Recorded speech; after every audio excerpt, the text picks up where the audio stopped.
Welcome back everybody to a brand new episode. We're going to jump right into things today, starting with where we left off last week. And where we left off was right before sanding down the road.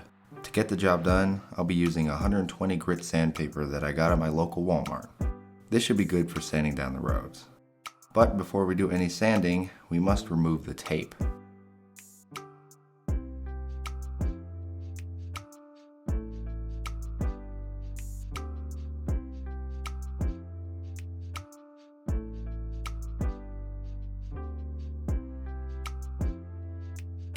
Once I remove the tape, I can scrape away any excess joint compound. Now we continue the process on the other side of 11th Street.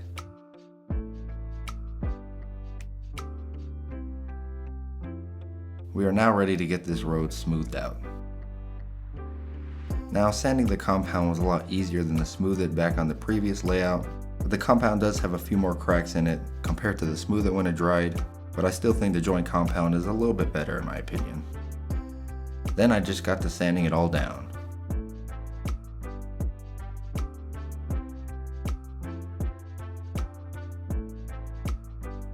In between sanding sessions, I did do some vacuuming, just so I didn't have to breathe in any of the dust.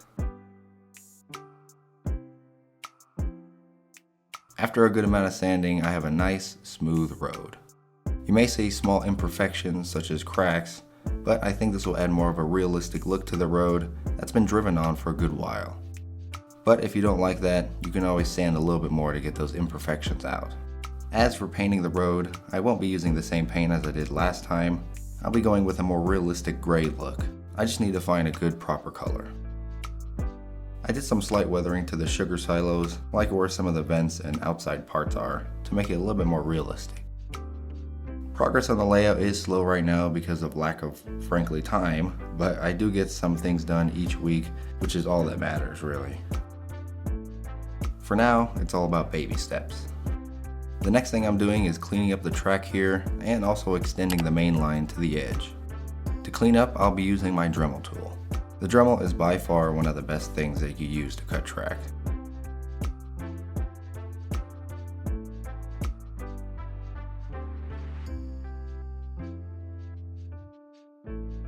After trimming up the yard line, I took out my old DC controller to test out the track.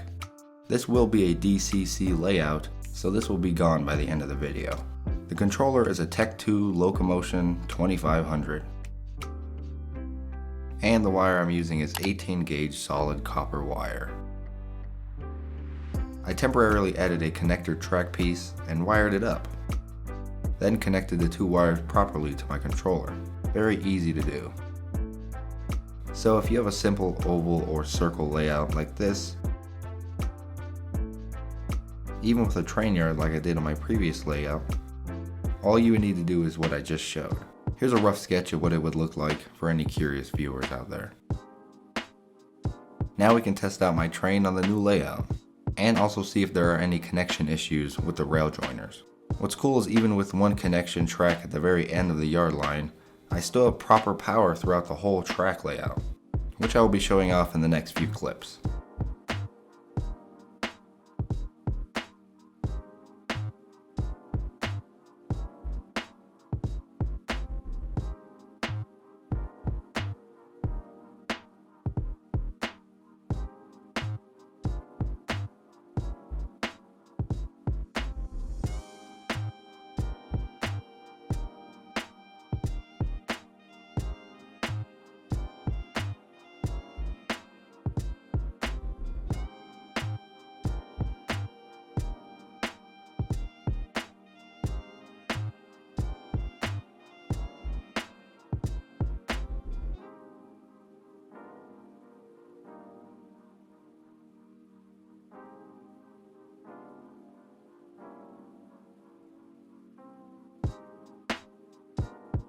And you can see here that I'm still only connected at the very end of the yard line.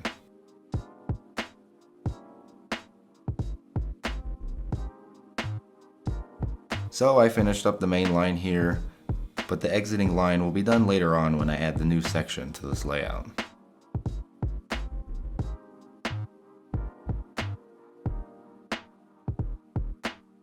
Well, here it is. That's all that's really done this week, but I'm still happy to get a couple of things done, especially some of these more important things, such as testing out the track and see if all the connections work.